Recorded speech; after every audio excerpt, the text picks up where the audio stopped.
So that's fine, everybody can hear me, so I'm going to start the class. Most of students already right here. So in the last class we talked about the performance. So let's see. So the topic and the structure of the lesson, we talk about the introduction to performance. We talk about the organization performance, about the knowledge and learning. And today we continue the performance chapter with the employee performance management, with the leadership and change. And if we will have another time, we try to start the chapter about development. So let's see. So the last slide was in the knowledge and learning. So here is.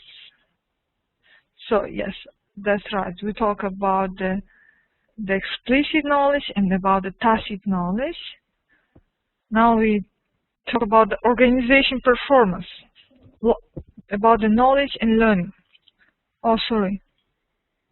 About the employee performance management. So let's see at the slide, the employee performance management.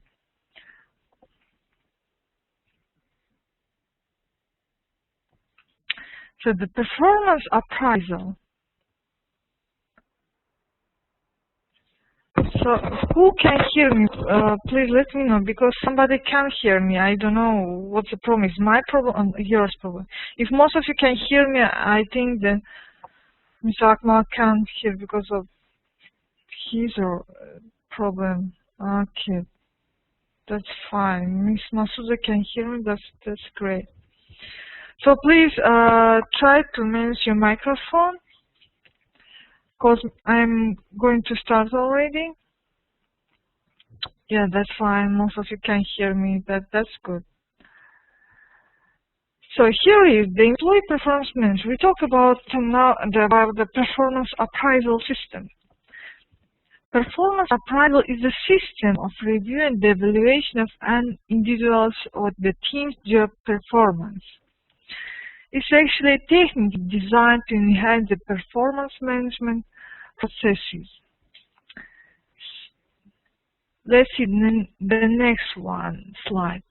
The appraisal systems focus first, look at here, on development, identifying the future potential, the reward, identifying the poor performance or the motivation.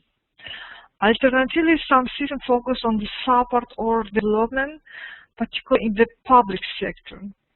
And this provides a better opportunity for managers to give the constructive feedback, for employees to be open about the difficulties, and for planning to improve the future performance. Actually, there is an increase in literature indicating that the appraisal can have a serious negative consequences for the employee, and IRS, the statistics found that 40% of the respondents in their survey reported no negative consequences, and the 30% had negative impact for the organization. We're talking about how employees impact on the performance appraisal. 40% of them doesn't have no negative, and the 30% have a negative for the appraisal system.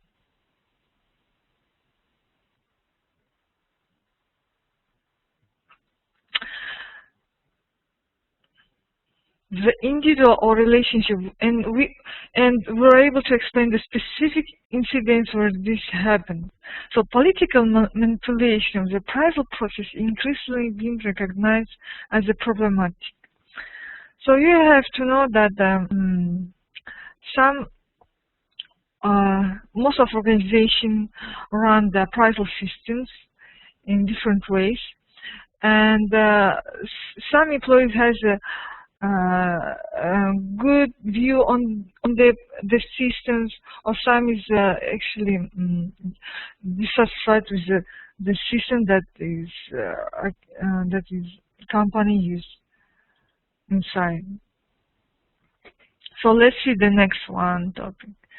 So here is here is say that it's historical. It analyzes specific periodic based on employees' past activities with a view to improving the future performance. And it should be what investigate the appraise personal strengths and weaknesses. Here is we talk about what appraisal system includes. So it investigates the employees' strengths and weaknesses, identify the opportunities for greater efficiency, identify reasons for previous success or failures, ensure consistency of approach, avoid favoritism, and ensure the information is presented and interpreted objectively. Also ensure the comprehensive, accurate records are kept and promote the consensus, decision and agree realistic objectives. This is the main thing that appraisal systems care about. So let's see the next slide. Here is given a statistics data about that IRS survey. That 90% of companies use the appraisal to determine the training and development needs, and 65% use the system either formally or informally to determine the pay, and with the 43% using it formally or informally to determine the bonuses. So then we can say that the main aims of the appraisal system is to determine the training and development opportunities for the employees, to determine and compare their payments and salaries, and also about the bonuses and rewards. So here is we have a link between appraisal systems and the pay, bonuses, rewards, and training and development. So what about the potential? The objective of a potential appraisal is to predict whether an employee is capable of taking on more demanding work and the place at which the individual is capable of advancing. So we talk about when a company runs the appraisal system, it wants to identify that any employee needs to be taken an additional work. So, and potential appraisals are necessary for main reasons. Look at the slide. The first is to inform individuals of their future career prospects. Yes, that's true. To enable the organization to succession plan, to update the training and recruitment programs, and to advise the individual on the most appropriate means of enhancing career prospects. And the prime task is to match an individual's abilities and aspirations with the organization forecasted HR requirements. I think this is understandable. So this here is the 4 main reasons that appraisal systems have been run in any company. About the career prospects, you can see about the organization succession plans, about the training and recruitment programs, and about the what we can see, the enhancing the career prospects. Let's see the next slide. So here it says that some performance management systems are development driven, or some are the reward driven. That means for example, the HR department can produce the appraisal system. To the main aim would be the development, for example, to enhance the development, to improve the development in the organization, or to change the reward system program, change reward system, or to introduce a new reward system. This is the 2 aspects that is being run by the appraisal systems. And about the statistics, let's say the 77% of the organizations, as I said, the link performance assessment with the pay. And it appears that many organizations are trying to achieve both development and reward outcomes. And also contrast the systems driven by either performance development or performance measurement, finding that the real experience of developmental performance measurement is that it is motivational and encourages time spent with the line manager. As you can see, so here is we talk right now about the appraisal system, about the process of the appraisal system. Here is in the process is joined as a manager, a line manager, and the employee itself. And here is this appraisal system. They would encourage the time spent with the line manager and encourage the two-way communication between the line manager and employee, and is actually also an opportunity to align the roles and training with the business needs. Also, alternatively, where there is a measurement focus, performance management is seen as a judgmental, a chance to assess and get the read of employees, emphasize on the control and getting more out of staff, raise false expectations, and is a way to manage the salaries bills. That's right. As I told you, the performance appraisal system, they link with the payment and salaries, and they are actually emphasis on the way to manage the salaries and the rewards systems.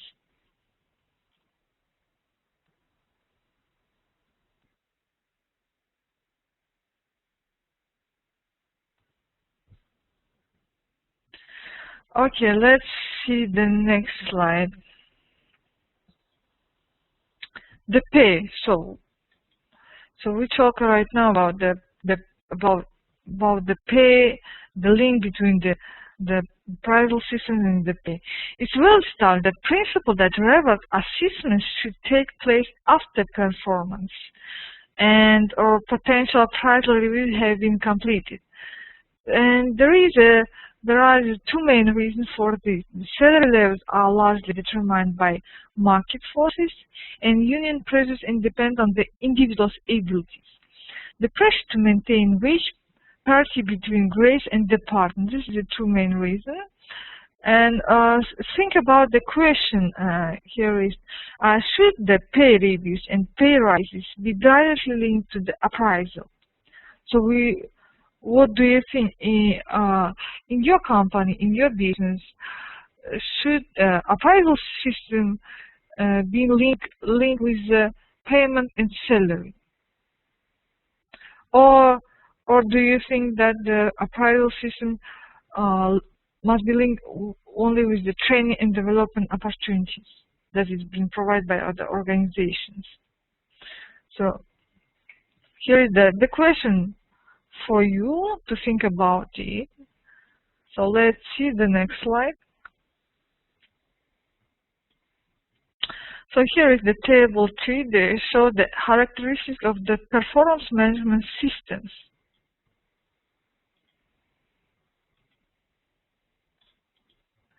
So we have a top-down link between the business objectives and individual objectives, compared with the performance appraisal where there may be no objectives or objectives not explicitly linked to the business objectives. So, and the second is line manager driven and owned rather than being owned by the HR function is typically with the performance appraisal. And a living document where performance and development plans, separate and ongoing review are documented as work progresses and prior to annual review, rather than a chief document retired at the present time to compare the achievements with the intentions. And the last one is performance is rewarded and reinforced. That's true. This is the main 4 characteristics that identify the performance management systems, as you can see.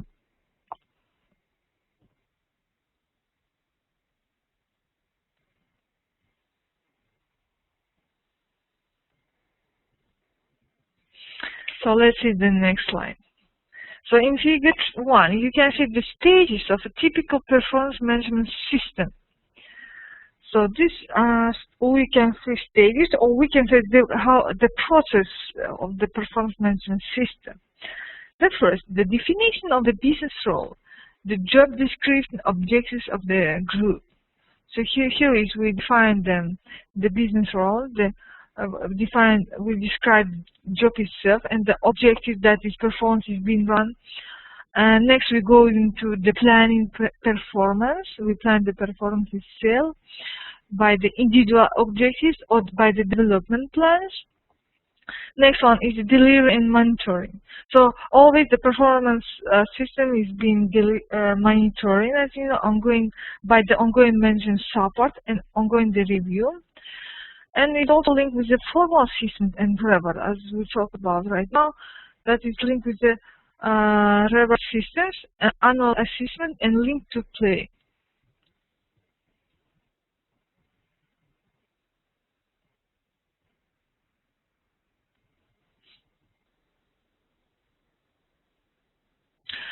Here is the Miss Masuda asking about explain the business role. The performance management system. Different organizations use the different systems, and we identify what kind of the system is appropriate and adaptable to our company or to your company. So it depends on your business role, your nature of the business. So here this is the topic that is explained.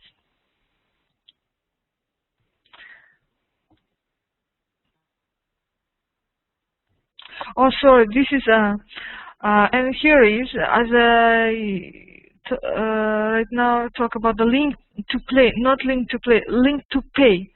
This is just one mistake, sorry for that. Here we talk about the link to pay, the payments and salaries and rewards.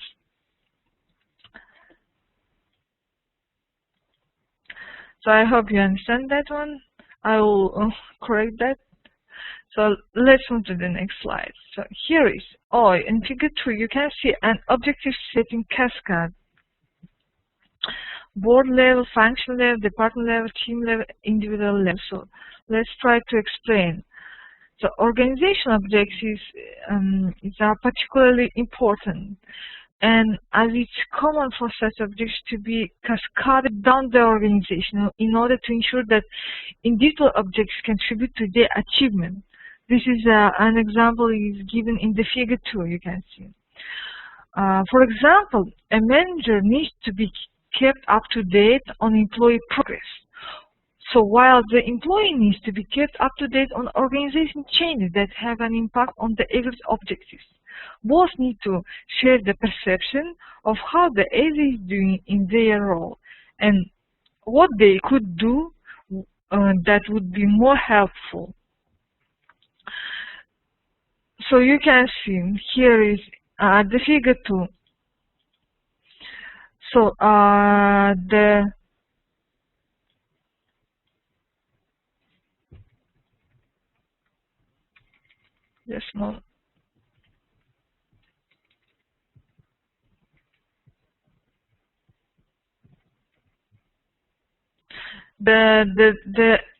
black arrow shows the direction of objectives cascading down the organization. That means the board level gives the objectives to the function level, and so on. The function level gives the department level and goes down. And here is the blue arrow shows the direction of feedback going up the organization in the process of agreeing objectives. That is, here is we go from the down to top. The individual level gives its feedback to team level. Then the team level gives the feedback about the team in individual level to the department level. And department level gives the own field function and so on, goes to up.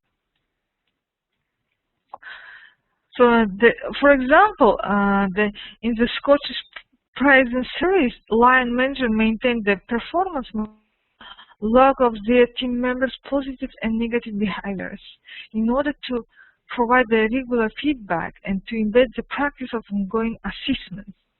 This is how it's going on.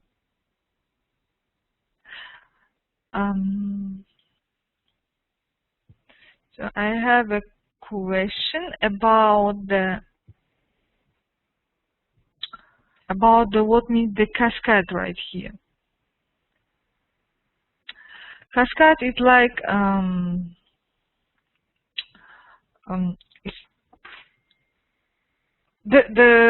just one.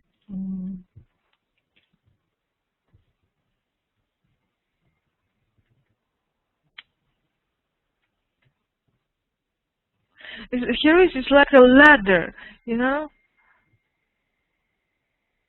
Yes, right now, Mr. Raz answered like it's ladder. For example, the board level here is the objectives.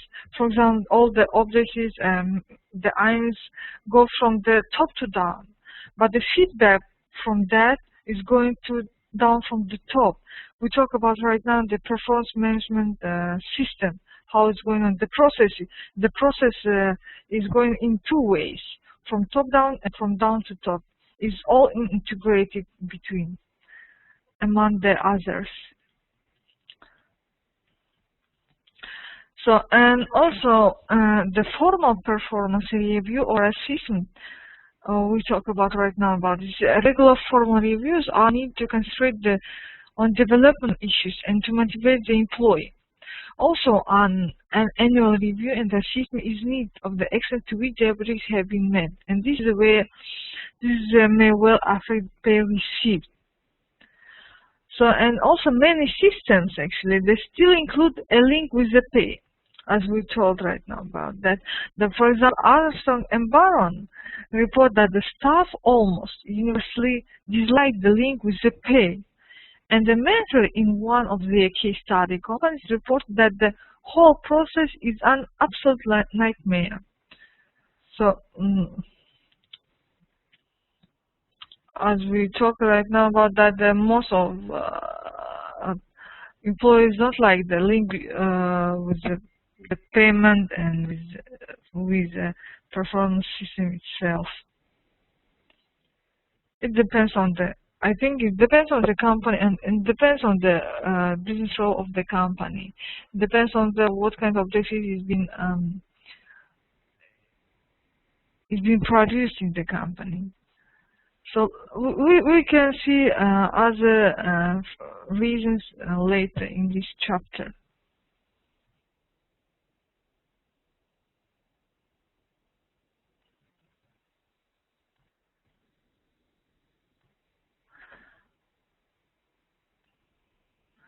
So let's see next one.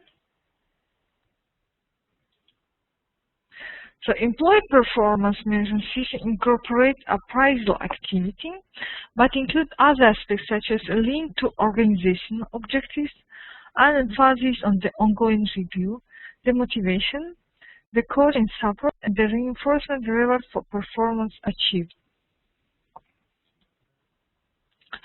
So, and I have a question from Elias. So he asking why we have function one separate from the department here. So let's see what is here. Function level, department level, and isn't this department supposed to have a function? If you could kindly elaborate that.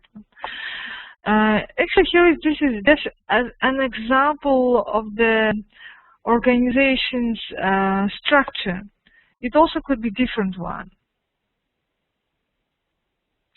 So here is the board level itself is the director of boards, and then goes to function, and the down is the function level. Of course, the department, team level, individual, all is included under the function level. This is how it's described by an example. Yes, it's flexible. That's right. So let's move to the next one. Here is in the appraisal system we have that kind of 360-degree appraisals. What is actually? The performance appraisal process in which supervisors, peers, employees, customers, and the like evaluate the individual. So it's being used in approximately 90% of the Fortune 1000 firms. So it's very wide used. And research starts into the effectiveness of the 360-degree performance appraisal are reporting the positive results. And this stem from the having more accurate feedback, empowering the employees, reducing the subjective factors in the evaluation process, and developing the leadership in any organizations. So let's see the next one. The nature of the, let's see the nature of the 360-degree feedback.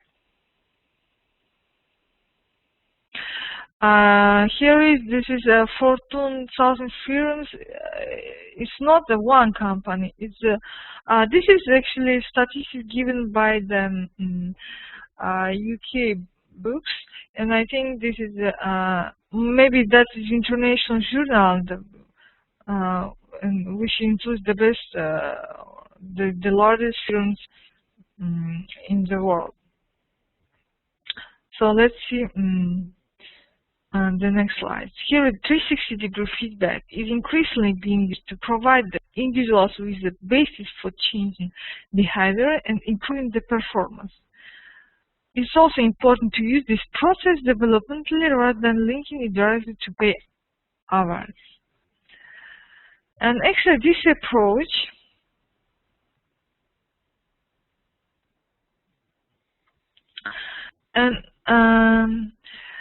this approach to feedback refers to the use of the whole range of sources from which feedback can be collected about any individual.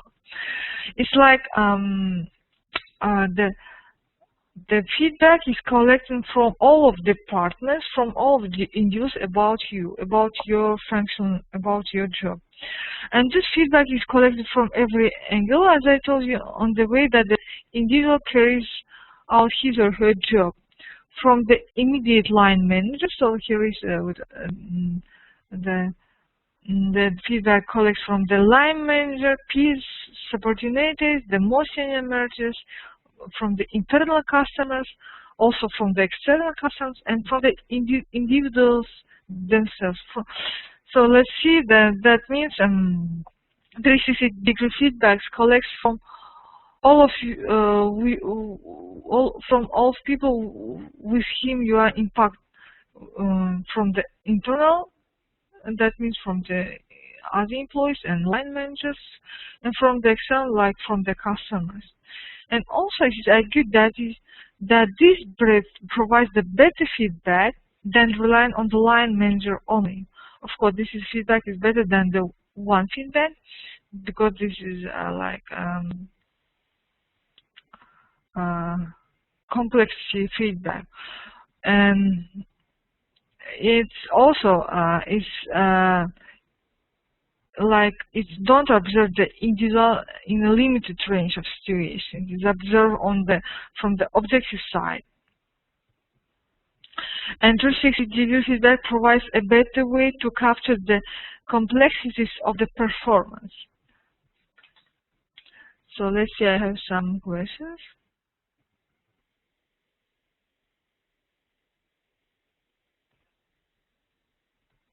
So here is the Masood asking about the feedback from supervisor to employee. No, the 360 feedback is could be collected to any employee in the organization. Could be line manager, it could be just employee, the functional staff, and is collected by from the top and down the departments and levels.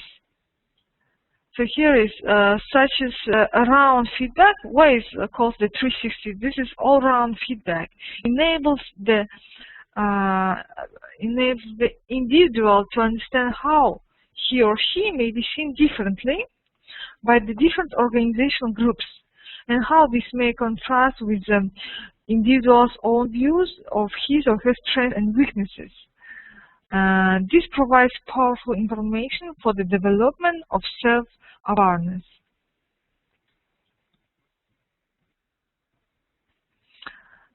So let's see next one. So here it says the 360-degree feedback may have many advantages, but there is the argument that it can never really work because of the built-in biases, such as making a boss well because you are due for a pay rise, marking yourself low so that you can be happily surprised by others' evaluations, and marking the peer down to make oneself look better. This is just examples why the 360-degree feedback could be not appropriate to evaluate any employee.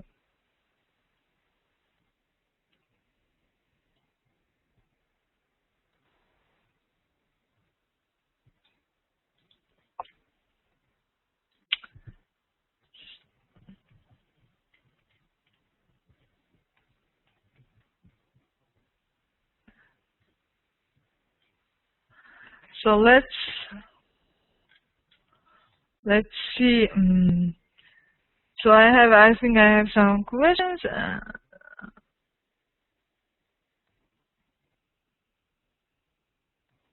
Yes, right. This is Ahmad Elias. Answer for the question that everybody could agree. Let's give each other best marks. You for me and me for you. That's right. Why the 360-degree feedback has these advantages? That is, you can, for example, to deal with the other employees, so to agree about to make the ratings about you and about yourself and about the other employee. So win-win situation. That's right. So let's see next one. So here is the 360-degree feedback. That was one of the most used appraisal system, and we have also some appraisal techniques. That means other appraisal systems. Just examples. What is can be used in the company is a rating. Here is say, let's see, the rating. A number of employee characteristics are rated on a scale which may range from outstanding or unacceptable. I think the rating and technique is also often used in the organizations.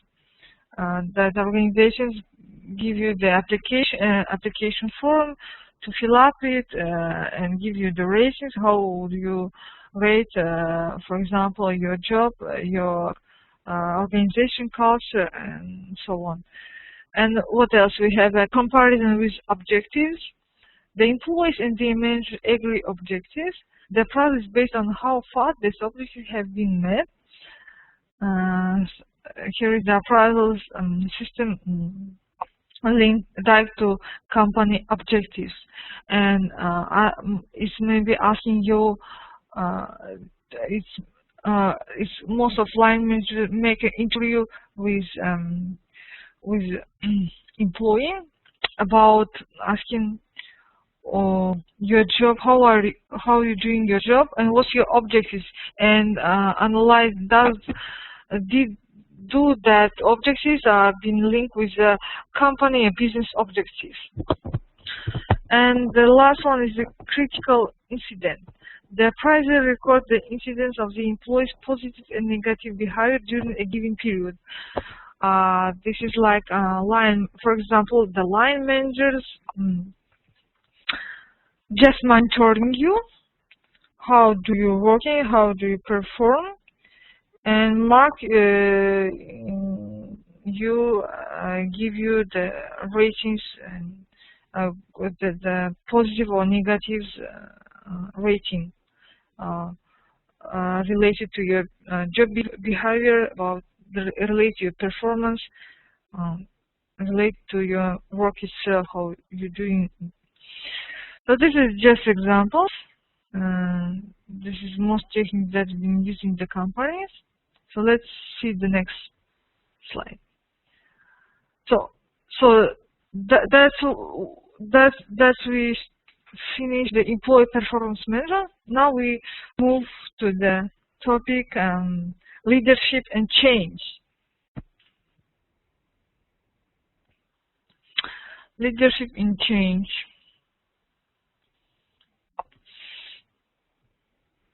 The Northouse decided that there are 4 components that characterize the leadership. That leadership is a process. It involves the influence. It occurs within the group context, and it involves the goal attainment.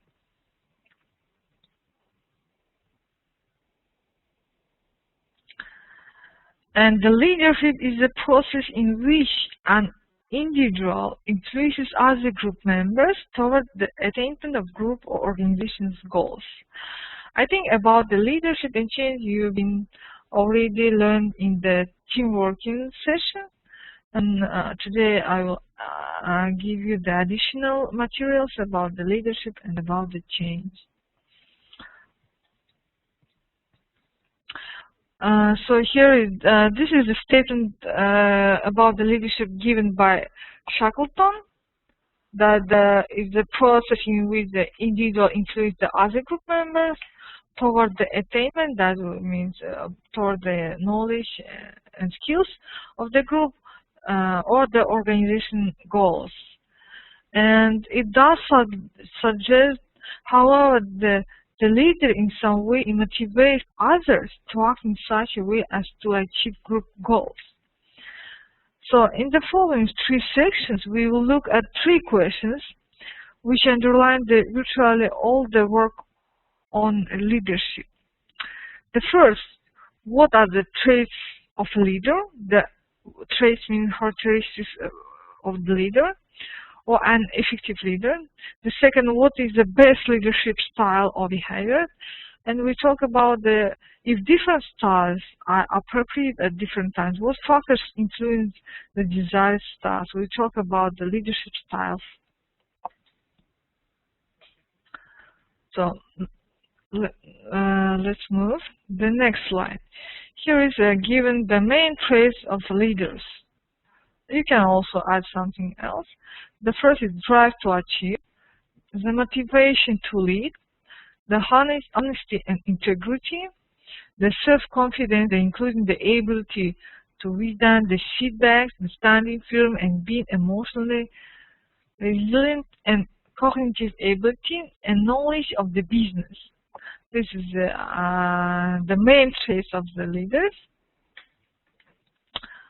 If you can add something else, you can also add and share your opinion. What do you think? What characterize the leader one? So next table. See the table 4.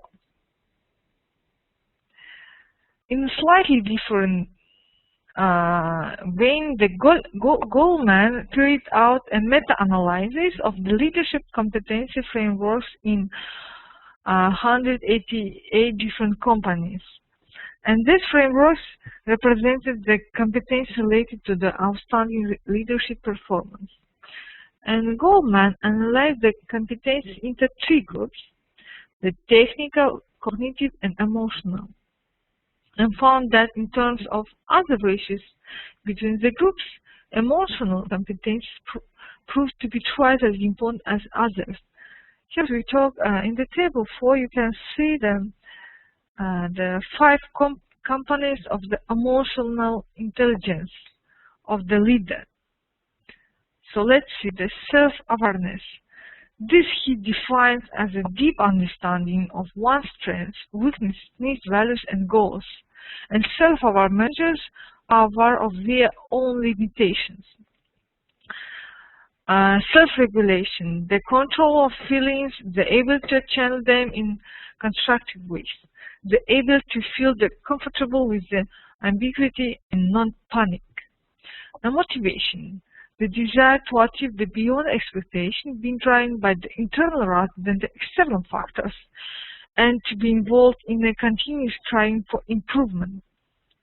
Empathy, considering employees' feelings alongside the other factors when decision making. And social skills. So leader, what about characterize the leader from the side of social skills. It's a friendliness with the purpose, being good at finding common ground and building rapport. Individuals with this competency are good persuaders and collaborative managers and natural networkers. So this here is the 5 main components that is being described, the leader from the emotional side, as you can understand, from the emotional side. So let's move to the next slide. I hope you understand that one. So here is the table 5. Shows you the Blake and Mouton's 4 leadership styles. So let's see.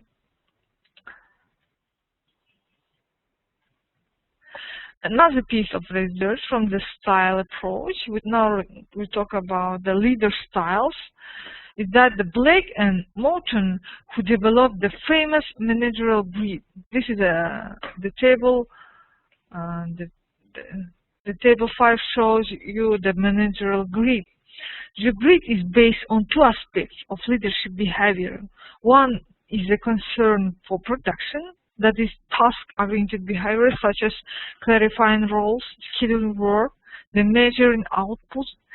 And the second is concern for people, that is people-centered behavior, such as building trust, a friendly atmosphere, and so on. And these 2 dimensions are at the heart of many models of the leadership.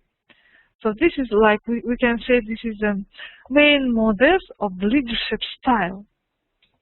So let's see, the table 5 show you that leadership, the style could be in 4 manner. First is the leader is high concern for people and low concern for production. This is country club management. It's like what kind of the style is being used by the organization. And the second one, the high concern for people, high concern for production. This is team management. This is, in recent years has been used the team management style. This is, I think, the best way to run the company as a leader. And what we have also low concern for people, low concern for production. This is impoverished in management that is used. I think this is have been used in last years, and that this is the tradition. Maybe that is like a traditional way. And the low concern for people and high concern for production. Also, this is a traditional way. Authority compliant the management.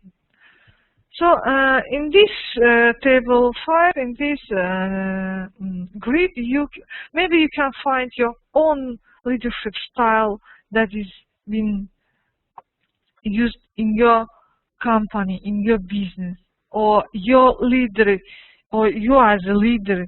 You can define what kind of style you are in, or your leader being used. This is the 4 main styles. Yes, this is the country club management, team management. This is all the names of the leadership styles, the name of the styles of the leadership. And such studies which are well substantiated by the evidence, this is the grid is proved by the evidence, and suggests that the leadership is accessible for all people, and that is more a matter of learning leadership behavior than of personality characteristics. That means leadership actually is not like the people leader who is born as a leader only. Leadership is a learning process also. Anybody can be a leader. It depends on your motivation, depends on your learning skills, and depends on what is stimulates you to be as a leader. This is all from the inside your own characteristics.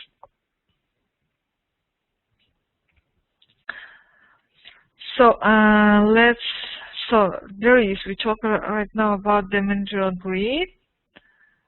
So everybody can hear me very well. Can you let me know, please? Because somebody can hear me.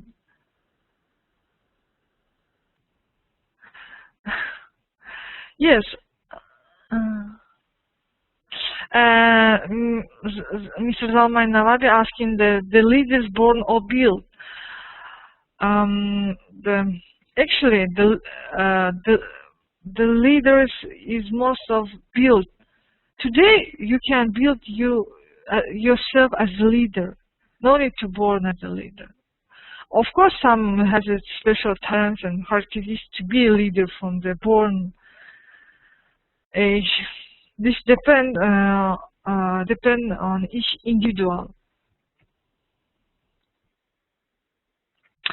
Most of the style today, as in recent times, we try to use the team management style. But I have to say, the most of company, maybe also the government company, for example, they use the authority compliance management, which is low concerns about the people and concerns about production only.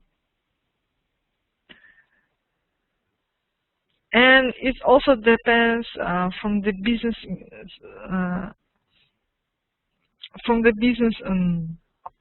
role itself, and from the organizations itself. What kind of organization you are working in? What kind of sphere it's. So let's move to the next one. So here is table 4. We have the Hershey and Blanchard's 4 styles of leadership. This is another 4 styles of leadership, as you can see, which is given by the Hershey and Blanchard, and this is also common use. Just a moment, I will explain to you. The Hershey and Blanchard suggest that the leader then adopts his or her behavior to fit. They identify 2 dimensions of a leader behavior: is a task behavior, which is sometimes termed directive, and the relationship behavior, which is sometimes termed the supportive. And here the task behavior refers to the extent to which leaders spell out what has to be done, and this includes telling people what to do, how to do it, when to do it, where to do it, and who is going to do it. And on the other hand, the relationship behavior is defined as the extent to which the leader engages in two-way or multi-way communication. The behaviors include the listening, facilitating, and supporting the behaviors. The extent to which the leader emphasizes each of these 2 types of behavior results in the usual 2-by-2 matrix. The 4 resulting styles are identified and is shown in the table 6.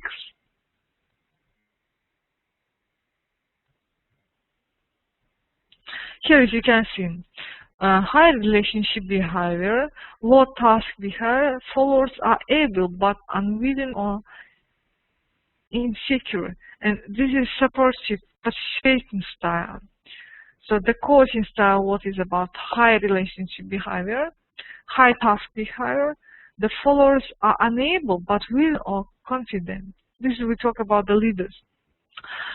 The leaders with the low relationship behavior, high task behavior, their followers are unable and unwilling or insecure. This is directing style, and the delegation style is the leader with the low relationship behavior and with the low task behavior, and their followers are both able and willing or confident. Means to perform. This is followers are both able and willing or confident to perform. And so this is just an example. Another 4 styles of the leadership. So let's see. Let's see the next slide.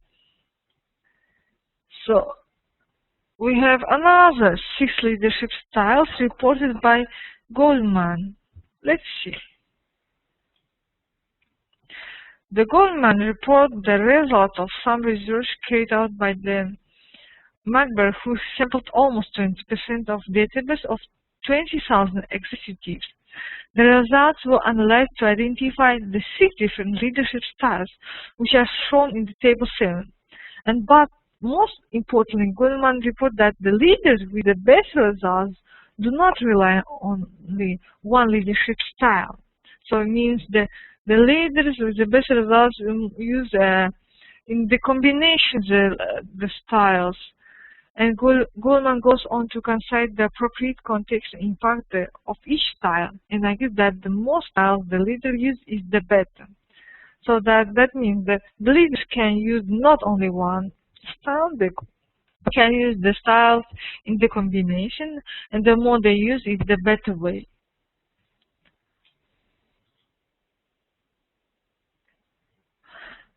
So here, as you can see, the styles, which is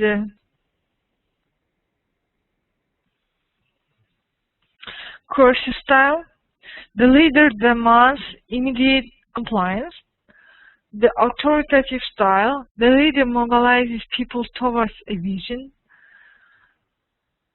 Affiliative style, the leaders create the emotional bonds and harmony.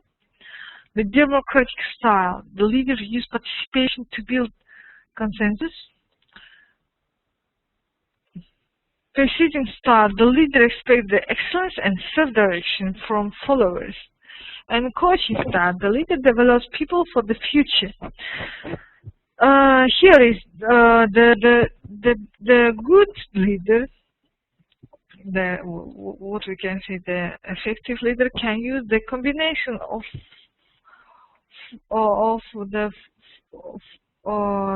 that 6 leadership styles, all of them actually. And the Hershey and Blanchard model and most other continuity models stress the flexibility on the leader to learn to lead differently with the different employees depending on their needs. So I would like to say that the leaders actually, they have to learn lead differently with the different employees depending on their needs. And hence the leader should learn many styles and learn to diagnose the needs of their employees. This is how should be run the leader actually. And it's the role of the leader not to identify the right strategy, but to encourage strategic thinking in the organization and to design effective learning process to make this happen. To play this role effectively, Sage suggests that the leader will need many new skills, in particular vision-making skills, and never-ending sharing of ideas and asking for feedback. This is very important. So let's move to the next slide. Kotter identified the leaders as establishing a direction, whereas the managers, the line manager we say, the plan and budget.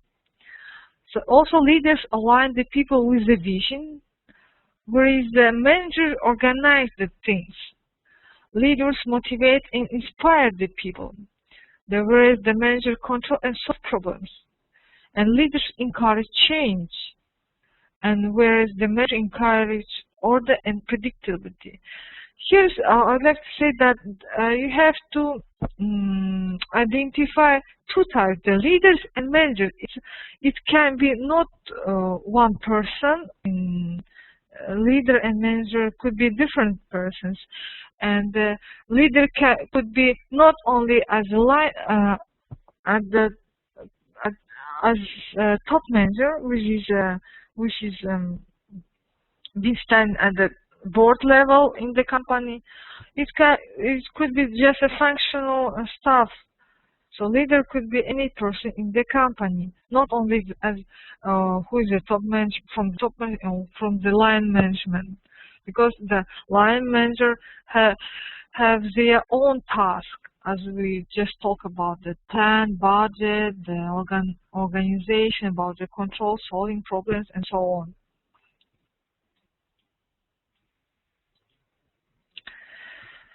So let's move to the next one. Here is the Heifetz and Laurie suggest that the leaders do not need to know all the answers. They do need to know the right questions. I hope you understand this statement. And Higgs argues that the leaders need a combination of skills and personality. Envisioning, engaging, enabling, inquiring, and developing skills are needed, together with the authenticity, integrity, will, self-belief, and the self-awareness. So, if you would like to be a leader, you have to learn more how to be a leader, and you won't need to know all the answers for the questions. You have to know the right questions, and you have to you must have a right vision and more strategic thinking in the organizations. Think about it. And I would like to conclude with the thought that there is no one best way. Different leaders and different leader behaviors are needed at different times. That means at different times the different leaders use their own styles. So, for example, the plus maybe styles maybe not appropriate for today's economic situation. So maybe we have to combine the styles, or to maybe we have to use the new styles, or to introduce new styles. Depend on the times and depend on the organizations itself. Here I have a question from Ilyas. Yes, a single person can be a leader and manager at the same time. Actually, this is how it happens often in the organizations.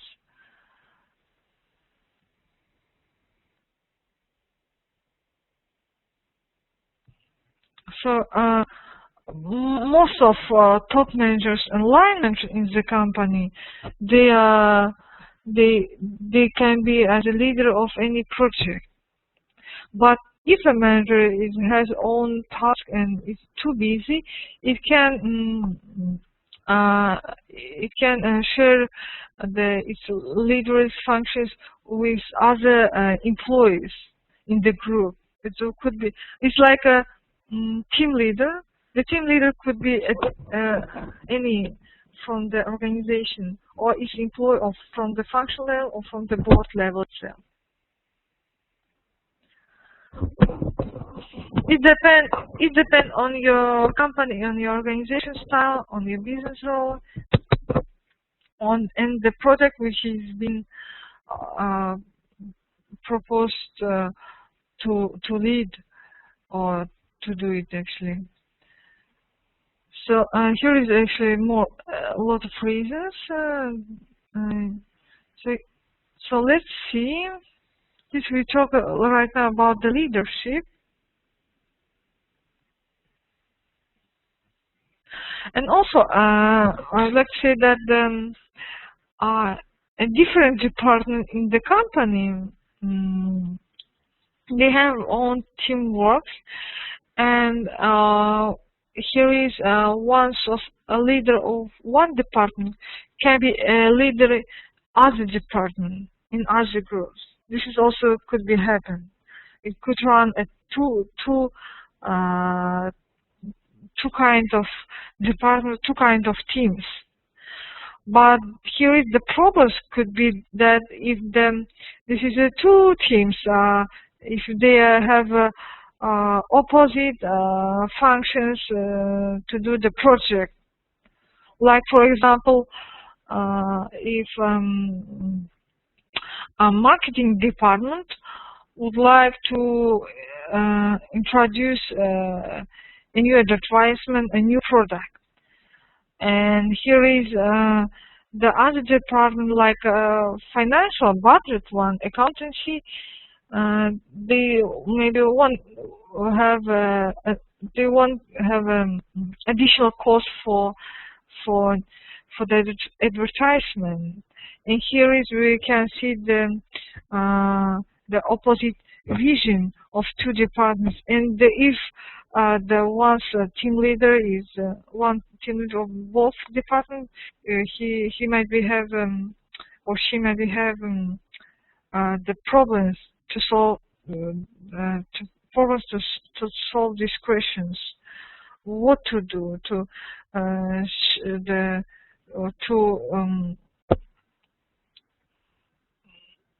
have an additional cost, like an advertisement, to spend for additional costs, or to cut the advertisement, and that would be also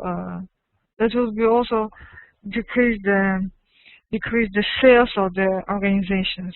This is just example.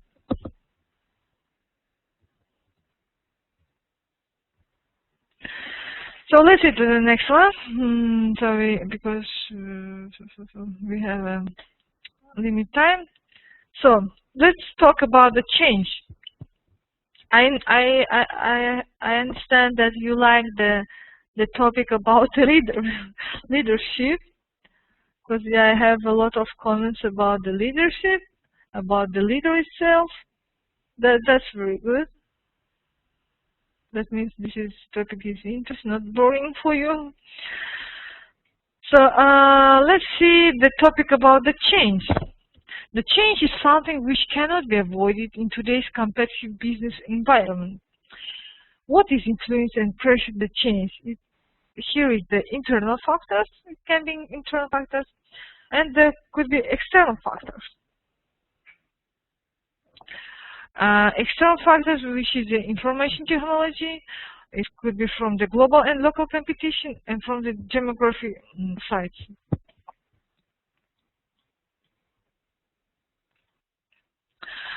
And actually, there is a good deal of literature identifying the drivers for change, such as competitor behavior, customer expectations, or change of technology, with the distinction being made as to whether the drivers are external or internal.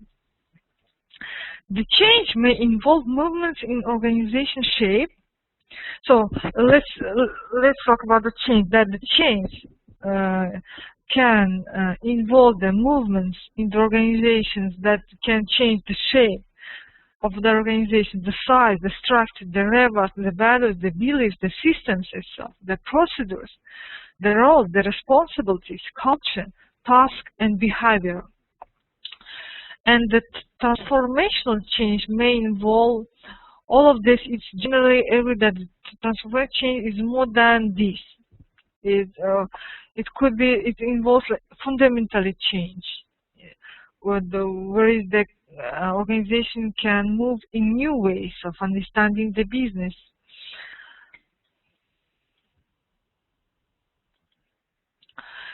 All change, actually, no matter how small, presents a challenge to leaders and followers alike.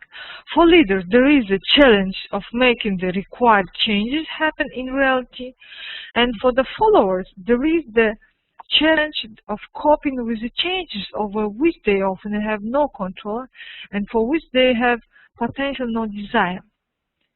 In addition to this, there has been a long-running school of thought which is proposes that the leaders can plan and manage change given the right process and tools to use.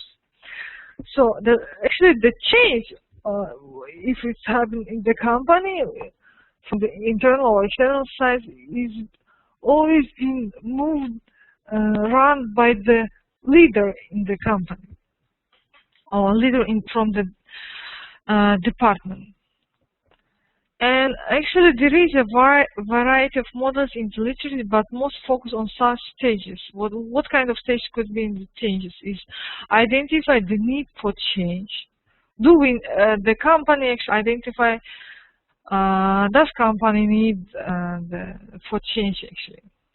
Define the current company's current state, the vision, the future desired state.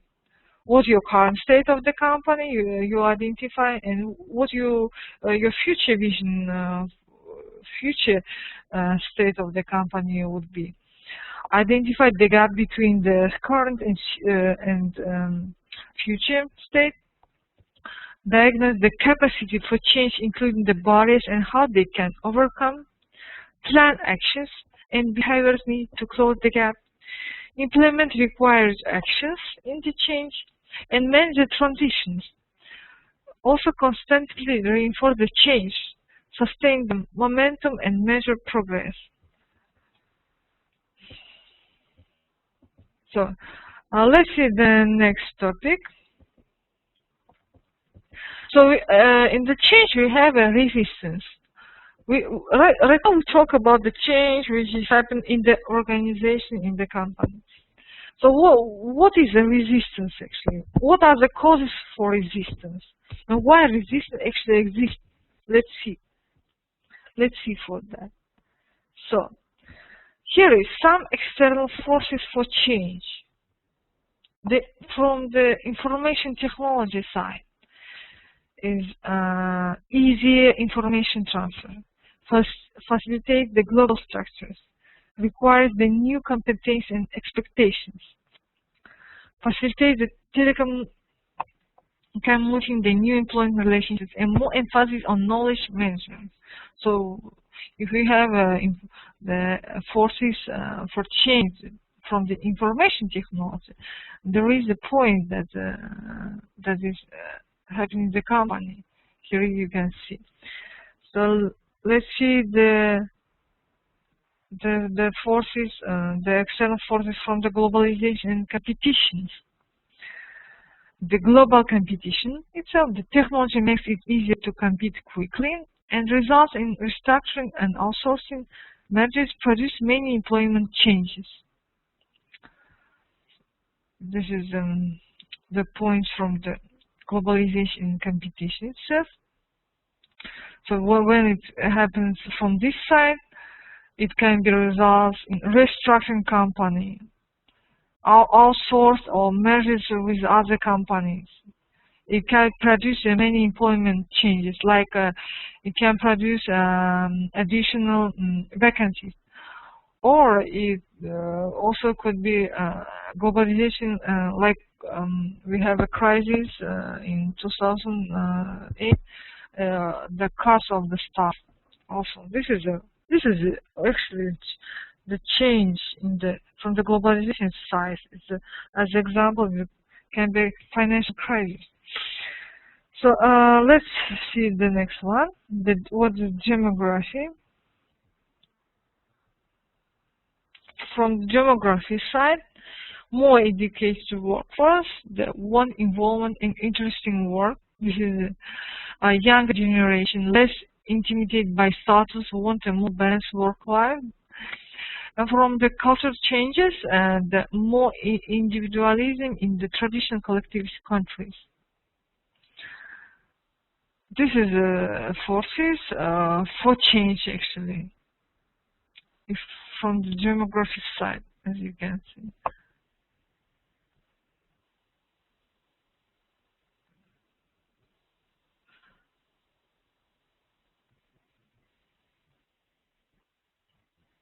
And I have from the Mr. Osman the statement that he said in some how it is right, but in the principal, manager and leader, two different terms. And do you agree with the first thing? Yes, right. I also talk about the manager and the leader, two different terms. It cannot be combined as a one. But one person can run the manager and the leader functions. One person, for example, one individual can run, can. So let's see the next slide. So in the change, we have a Levin's force field analysis model. The field force analysis model helps us understand how the change process works. And one side of the force field model represents the driving forces, which push the organization towards a new state of affairs, IT, globalization, competition, or demographics. And the other side of Levin's model represents the restraining forces, which maintain the status quo. And restraining forces are also called the resistance to change. Later, I will show you the figure which is explained this model. Actually, this is the explanation of the next figure that I'm going to show you. So here the stability occurs when the driving and restraining forces are only in equilibrium, and when they are of approximately equal strength in opposite directions. So here that means that the drivers of the chains and the restraining the forces, driving force and restraining, when they are in equilibrium, they have equal strength in opposite directions, and they have a stability in here. So this is, you can see in the slide, the force field analysis, as I described you. When is change comes towards organizations, the before change we have here, as you can see, the driving forces. Driving forces, as I told you, this is from internal or external factors like globalization, like competitions. And from the top side, we have restraining forces. During the change, we have this is from, you can see the current condition move to desired condition.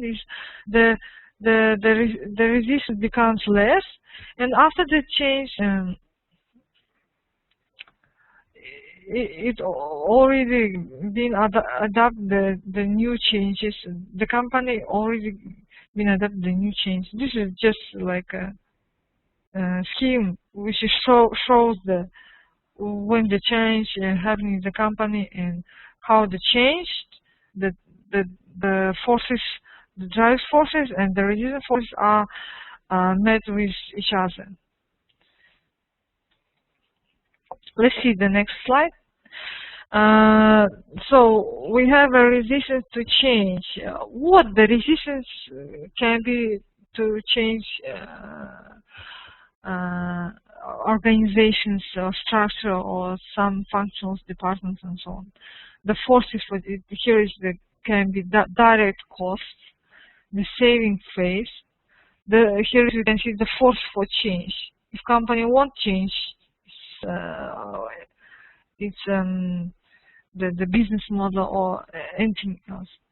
So because of direct cost, because of saving phase, because of fear of the unknown, because they're breaking routines, and nobody wants to break their routines because it could be a new additional problems.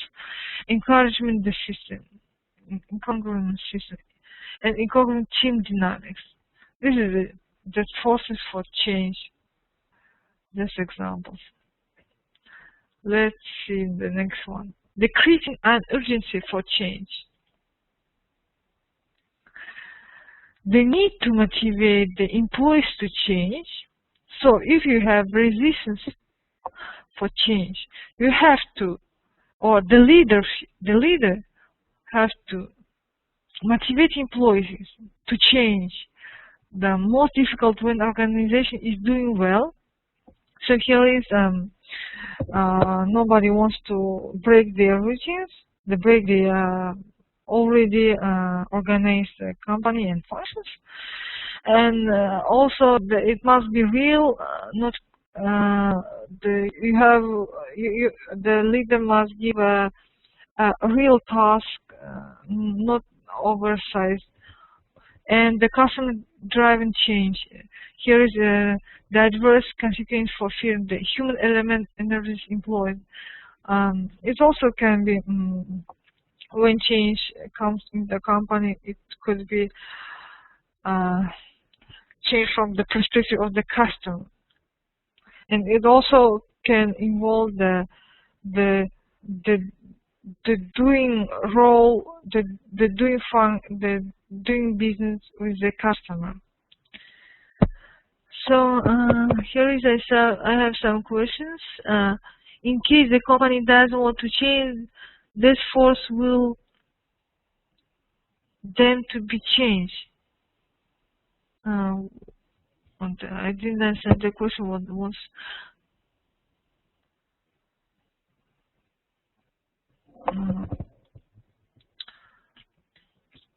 Made. Okay. In case the company doesn't want to change, the force will make them to be changed. Yes, that's true. Of course, if we have to change, if company must to change, it will change anyway. And all employees must accept the change. And the good leader, what we say, the efficient leader, has to find the right way to motivate employees to change their routines. So let's see the next slide. So minimize the resistance to change. What we can do to minimize the resistance to change? First is the communication. Of course, you have to communicate with employees. As a leader, you have to communicate and agree with the employees. The training also, maybe if it's changed from the competition side, for example, you need to introduce the new product or services. You have to will be involved the trainings that's been provided to employees. What we have also the employee involvement. All employee must be involved in the changes. The stress management. Also, the leader must manage the stresses in the company. Negotiation. Yes, of course, the top manager and leader have to negotiate with the employees to change, for any change what is can be. And question. This is actually the last step that the company is going to use to minimize the resistance to change, the coercion. This is as I can understand, this is not friendly way to minimize the reason to change. Not the friendliest ways to be changed actually. The most is communication, negotiation, training. And from here is the negotiation also. For example, in negotiation side, from the negotiation side, if the changes happen in the company, or will happen in the company, the leader or top manager or line manager, if we have resistance from employees,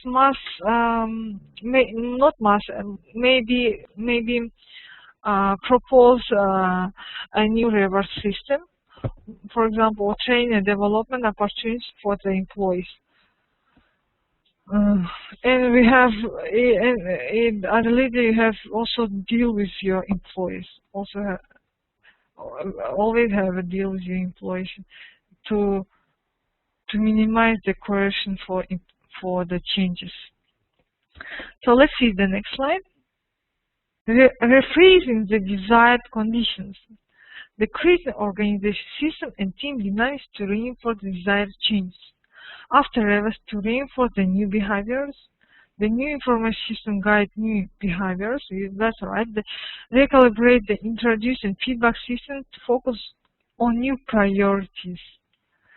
After the change, of course, the company will monitor and control the movements of the changes, and will collect the feedback from the employees, how they perceive the changes.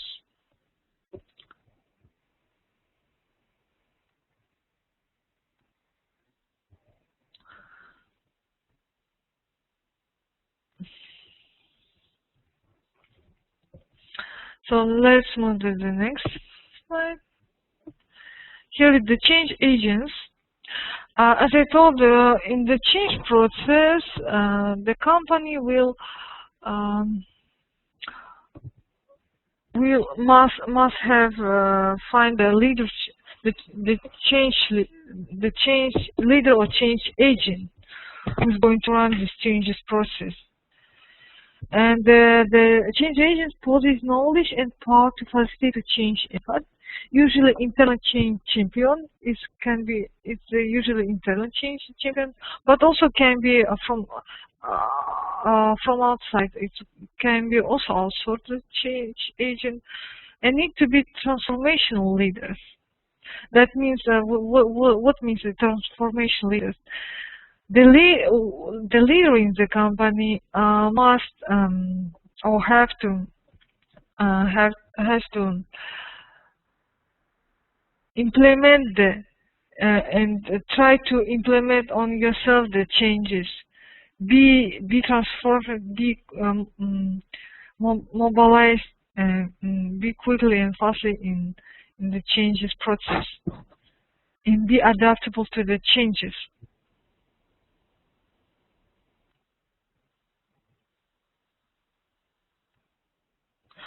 Here is I have some statements that Miss Masuda says that if the change affects the organization, what will be the solution as people not accept the change easily?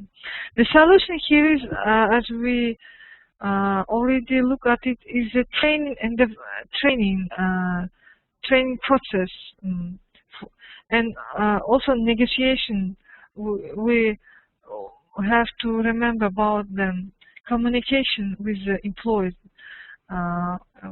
Give them the good deal changes.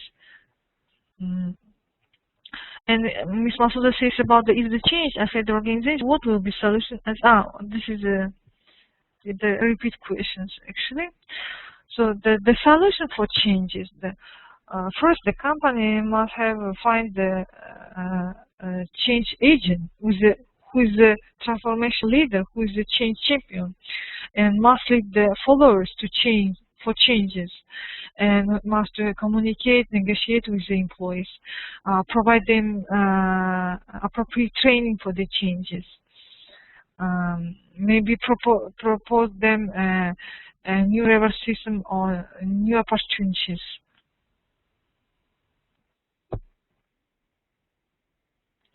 The changes also can, changes also can affect the salaries, the reward system, the bonuses.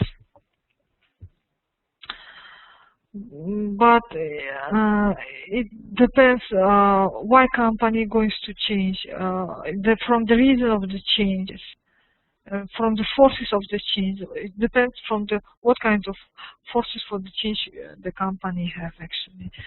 If they must to cut their budget, here is of course maybe we have a change to cut the salaries, and the payment. But here is of course we will face the resistance from the employee side, and the good leader must to provide the good deal to employees to change, to work, to be in the company, or it might quit from the company. It also could be happening. I can give you one example from my friends. They had a change in the company structure. Actually, they changed the structure of the company, the appraisal system of the company, and performance appraisal system of the company. And there is the change involved the payments and salaries. Actually, they changed whole process of the payments and salaries and rewards. And before for example, that department had the fixed salary plus the bonuses. The bonuses were demand from the sales from the sales of the company. But they changed the salaries, just give them fixed salary, which is were different, and plus the bonuses, which is depend on not on from the sales side, which depend from the performance appraisal of each employee. And actually, this is not a good way for the employee, because their salary become less than was, and actually this is like maybe they cut their salary, but the company doesn't show that they are going to cut their salary. That they provide that a new reward system, like a new reward system, like a new payment system. And most of the employees was, of course, they face the dissatisfaction with that system. But this has been a problem, and some of them been quit from the company. Some is follow the changes and try to agree with that the salaries and reward systems. So if the change involves the salaries and the payment, most in the case is not good news to the employees, because when it involves the payments, it's most of cut the salaries. Actually, it could be the cut if it's company going to cut their budget. Of course, they cut the salaries of the employees and the bonuses or any reward system. So I hope I answer for the Ms. Masuda question.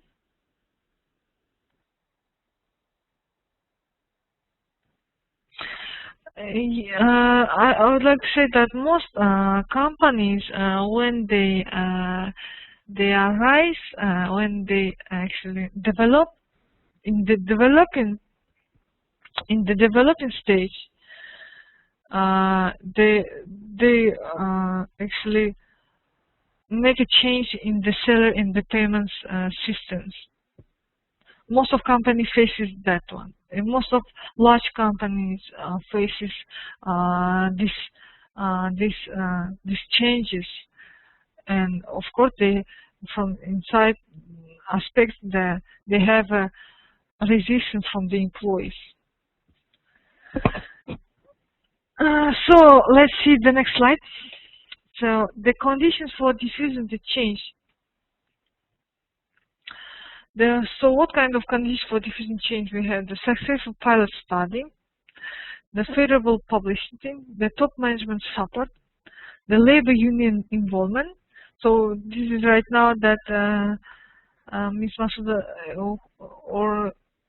said about that the outside the support can be from the labor union, and strategy described well. And also the pilot program, people moved around. This is the condition for diffusing the change, diffusing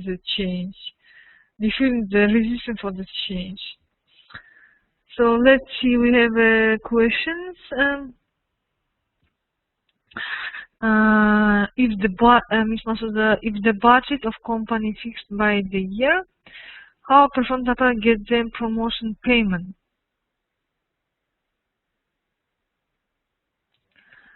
The question is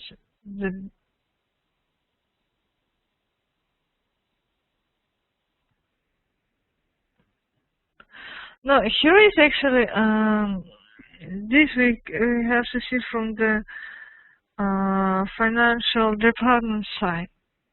They have their own table schemes about the budget, and all the budget is not all fixed.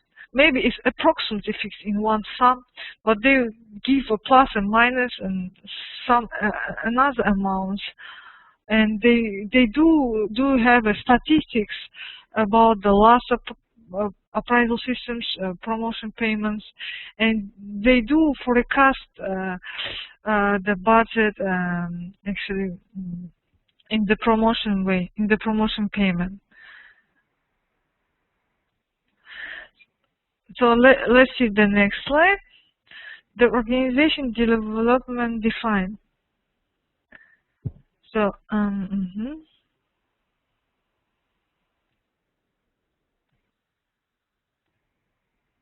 So here, a planned system-wide effort managed from the top with the assistance of a change in that use behavioral science knowledge to improve the organizational effectiveness. You have to remember that the plan system, very good, the plan system, and the knowledge science, from the knowledge science, they improve the changes, they improve the organizational effectiveness, they improve they will reduce the resistance from the changes. So let's see the next one, and that's all. Today we already finished the topic about the performance. We talk about the knowledge and learning. We talk about the performance appraisal system. We talk about the leadership and about the change itself.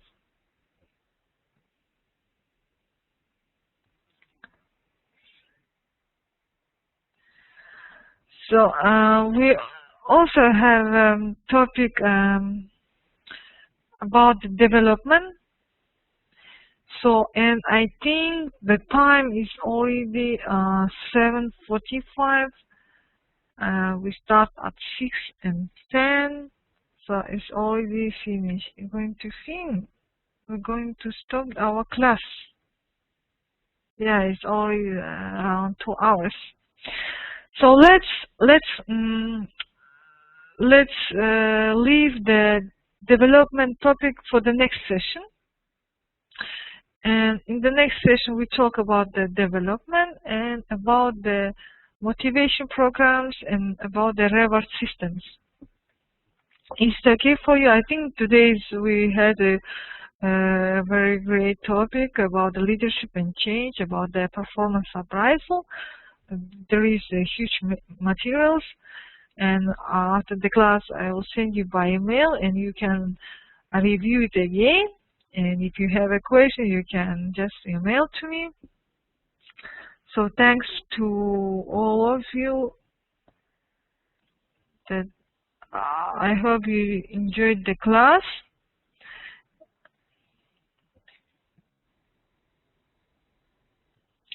Wish you good night and be careful, and see you on the next class. Will be at the same date, Saturday, at the same time at 6 p.m.